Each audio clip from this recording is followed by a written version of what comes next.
Welcome to Fast Effect Double Speed Magic the Gathering. Here we have Matt on Blue-Red Delver versus Ben on Aluren.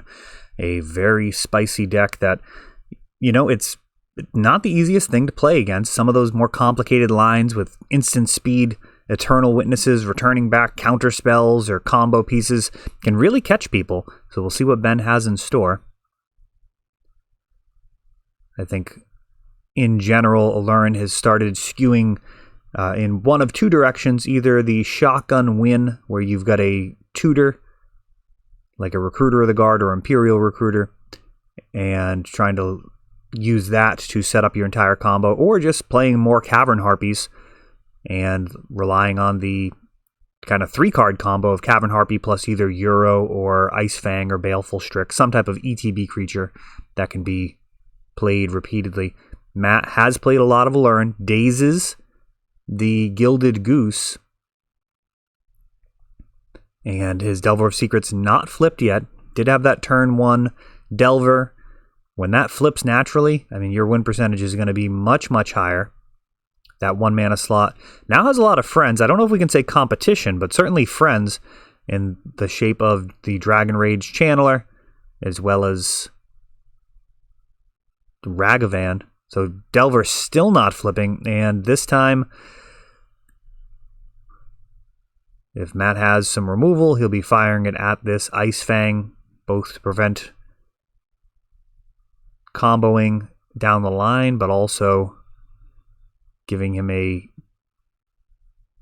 board presence, board superiority. Looks like a young Pyromancer and now Euro. And this card alone is actually quite an issue with an unflipped Delver, an Ice Fang on board, gaining life. This is actually bad for Blue-Red Delver, even though it's one of the best decks in the format. This is actually really a problem. Escape just about ready. And we've got another Goose with even more life that can potentially be gained. Blue-Red Delver doesn't have any type of combo finish. There has been times in the format's history where that wasn't the case. They actually got to have some neat toys, like with Underworld Breach, for example. But in general, Blue-Red Delver is going to be getting down things like Sprite Dragon, Delver of Secrets, Young Pyromancer, building out a little bit of a board presence. Hopefully not too large. You don't want to actually get caught too much up with creatures. You want to have counter spells and removal and kind of keep the game in control, going after your opponent's mana base, for example. Now we've got a Leovold, and that's a devastating card here for Delver, as one of the ways that they could easily get back into the game would be like brainstorming and turning some of these suboptimal cards back into more useful assets. Instead, now Leovold is going to have to be taken out by this Lightning Bolt, and if Ben has a counter, even if he doesn't have a counter, he may end up with one just off of the trigger from the draw. He's got 2 mana available. And no, Leovold is actually down for the count.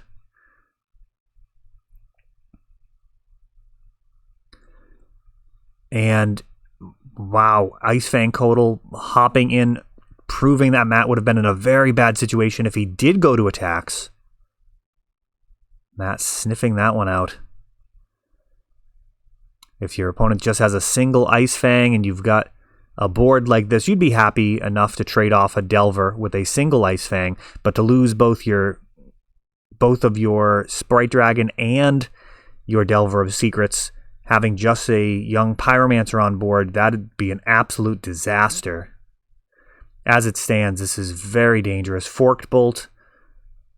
What a blowout card here, taking down both Ice Fangs.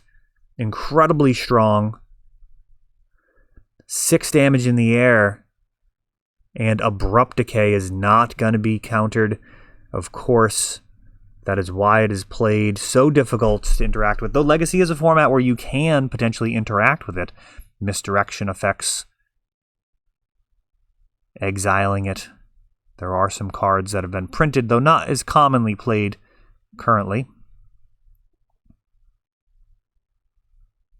There was some argument for misdirection at different points in the history of the format as a supplemental additional pitch counter. At this point, Force and Negation probably, and right on cue, there you go, Force of Negation stopping Aluren. Force of Negation is so strong that it's very difficult to argue about second place after Force of Will. Delver turns sideways, losing the race right now with this Euro on board. Blue-Red Delver not going to have access to Caracas.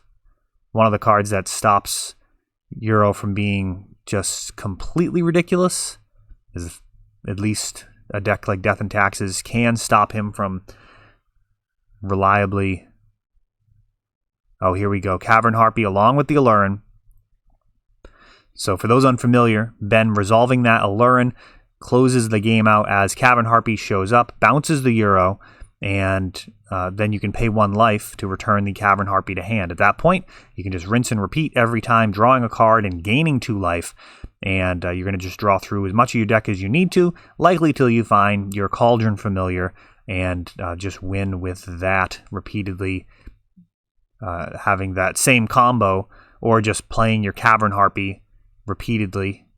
At that point, that's also totally fine. It'll bounce itself. You don't even have to pay the life to return it. It's a very efficient combo.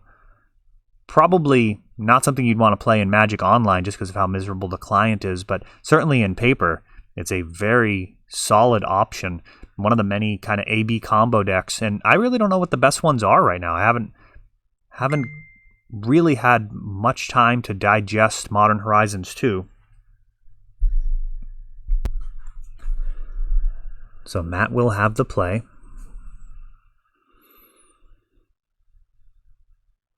Volcanic Island, and go.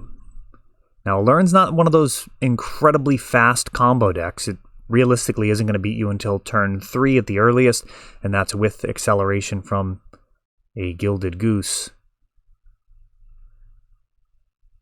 And we've got the new Abundant something? Let me know what the name of that one is.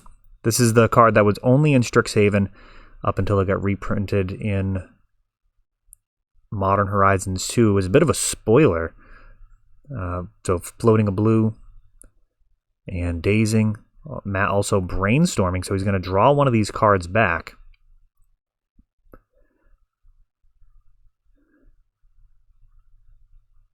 Some pros and cons to that play. You know, the potential of getting your 1-drop out of it. Oh, he's got to turn it sideways, and Abrupt Decay takes it out. Also would have traded with an Ice Fang, despite not having Death Touch yet. Euro shows up, and this does feel quite bad for Delver. I mean, 4 mana on board, a Euro in the graveyard, Ponder, furthering Ben's game plan. Good enough to keep, which is potentially a major concern. At the very least, it would be cards that can fuel Euro, for example, more cantrips. And best case scenario is, just having like the pure nuts on top of your library. When your opponent's playing Ponder, you're generally hoping that they're going to be shuffling and not keeping. And 5 mana to play with. Ooh, Aluren. No matter what, this was going to be bad. And here we've got Force of Negation, Force of Will, still 1 mana open. And Aluren has stuck, and this is a dangerous board position. Only 1 card in hand. We'll see if Matt has an answer to this enchantment. It is unlikely.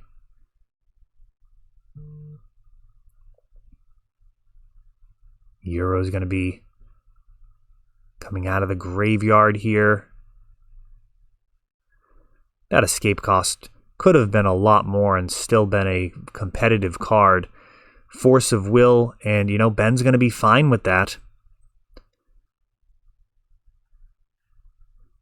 That is really not a major hindrance.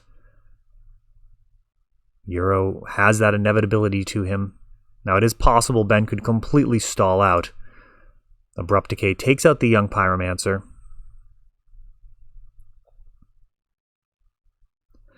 Unfortunate sequencing there. Needing to play around days with that Euro. Ideally, you'd want to blow up your opponent's Young Pyromancer prior to playing a spell that they could counter, but by doing so, Ben would have been walking right into daze and did not want to make that play. Now, casting Carpet of Flowers, I don't really love here.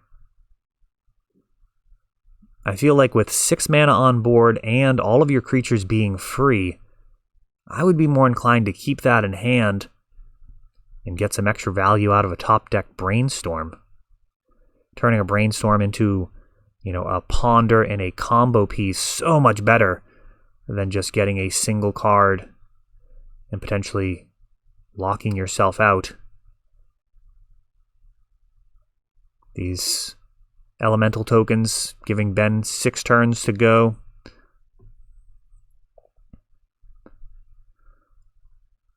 Euro's still in the graveyard lurking. Oh, and here's this, the Ethereal Forager, getting back all sorts of goodness. Here's Euro. No mana necessary for this one. Draws a card, he dies. We've got a fetch.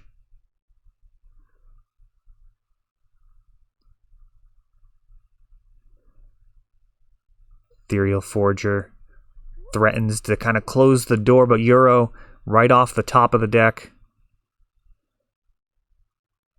And now being cast. And he is stuck, so end of turn, Young Pyromancer, Bolt being drawn after flipping Delver. So we got some in-air action. Abrupt Decay takes out the Delver. Not going to be able to touch the Forager thanks to that beefy mana cost. Brainstorm. Ponder. Making an extra body. So Euro's not going to push through damage, but he is going to gain life. Nope, double bolt him. Worth the trade. Gilded Goose.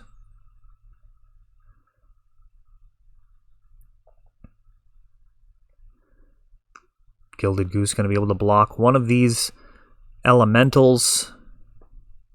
But near lethal still coming through.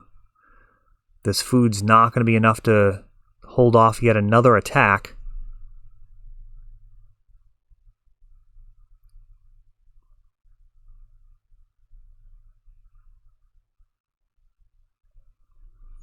Looks like Matt may pull this one out, but we don't know. I mean, the top of the deck could just completely blow this wide open.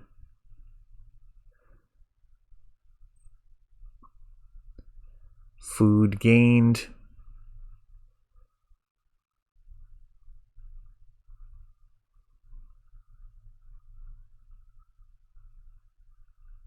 End of turn, Young Pyromancer. Something you don't hear very often, but that is going to be the nail in the coffin. That Gilded Goose would have been able to block, also make a food. But not quite enough. I mean, you're asking a lot out of your 1-drops there to hold off that type of assault.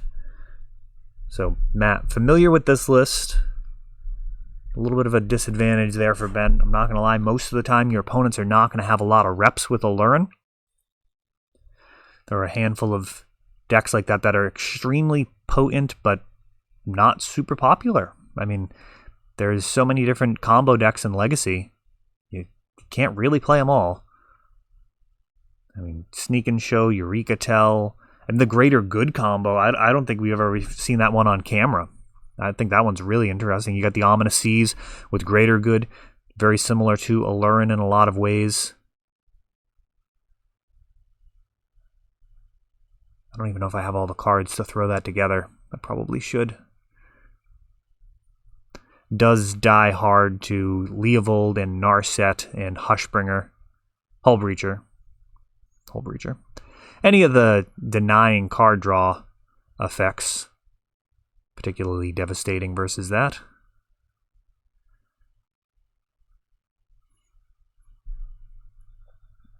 Ben leads out with a ponder. And shuffles.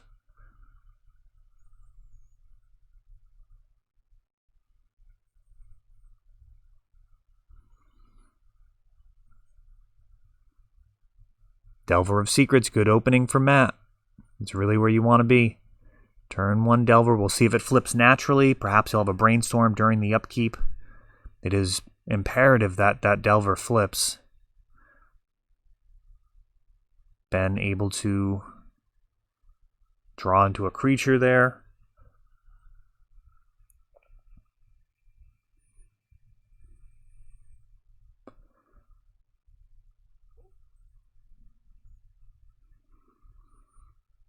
So Delver not flipping, but Ponder will ensure that the next one does. Wasteland, looking to basically time walk Ben. I mean, if you could Wasteland every turn for the rest of the game with Delver, I mean, they'd just be sitting there with 2 mana at most.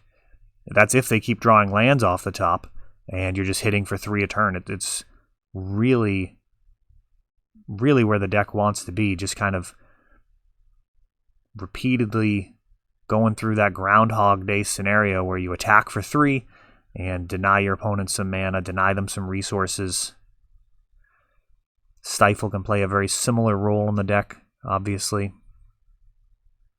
Going after the fetch lands, which is something Wasteland's not particularly good at. Matt not playing around Carpet of Flowers here. Grabbing a couple of Volcanic Islands.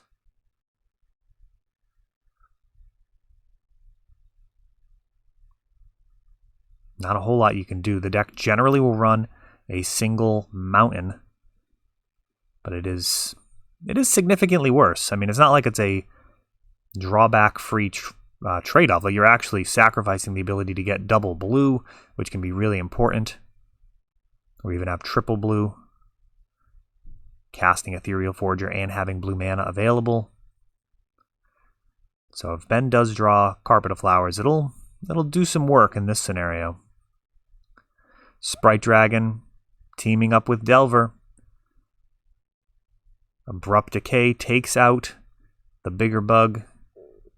The tiny dragon just doing 1 point of damage for now. Of course, it could end up proving to be a bigger threat if Matt's able to chain together some spells. But we only start with 20 life, so it's really about what is in the here and now. That future potential is a problem for future Ben. Lightning Bolt takes out the Gilded Goose, grows the dragon.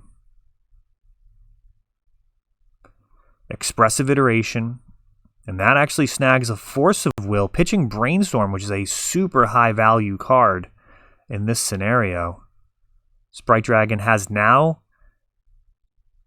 surpassed its previous partner there, a 4/4 for just 2 mana, with that upside of getting even bigger as the game continues, though. Honestly, if he sticks around for a while,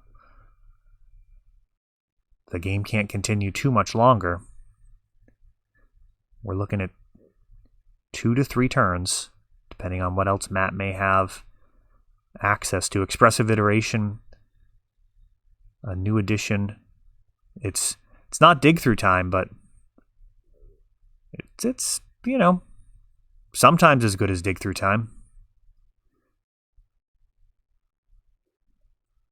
Blue-red Delver looking like its consistent self. Aluren feeling here like one of the criticisms of the deck is that it's not the most consistent.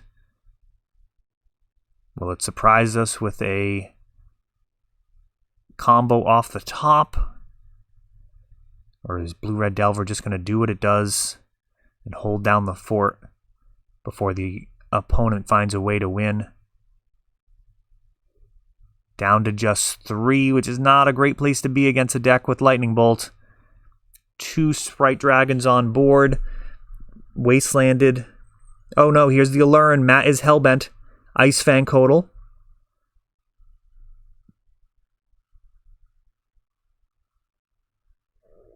Just one card in hand, both turning sideways. Down to 2. Euro. Ben's turning this around. This is bad news. Oh, and he's got it. He's got it. Euro draws the Cavern Harpy. Matt just one turn away in Aluren, absolutely bailing Ben out there. That was a dire situation, but his deck gave him exactly what he needed to take down a very close and entertaining match. That is all for this one, but don't worry, there is a lot more. You can check out our older videos, and we're always putting out new videos from ELD's Time Vault Games in Bellingham, Massachusetts. If you want to help the channel, of course, you can like, subscribe, share, tap that notification bell so you can know the next time our new videos come out. Thanks for watching.